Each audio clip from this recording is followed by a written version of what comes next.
За само 3 месеци, дрвократци и пиромани во Кочанско направиле штета од над 1 милион денари. Штетата е резултат на бесправната сеча и шумските пожари, кои беснееја во Кочанскиот плански регион.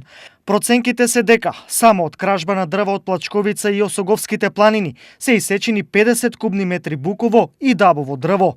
Исто така, од почетокот на годината до крајот на март изгореле над 42 хектари. Најголема шумска површина е уништена во атарот на трите села од општина Зрновци, каде дрвократците однеле над половина од вкупната количина бесправно исечено дрво на територијата што е под наша надлежност. Нешто помалку бесправно исечени стебла има на спротивната страна, во Осоговијата, каде во атарот на сите планински кочански села е уништена шума во вредност од над 200.000 денари. Податоците се добиени по извршените теренски увиди на шумотчуварската служба, но оценка е дека тоа не ја дава реалната слика за бесправната сеча во Кочанско. Според проценките на шумското стопанство, штетите на терен се многу поголеми и тие секојдневно се зголемуваат, првенствено како резултат на бесправна штета.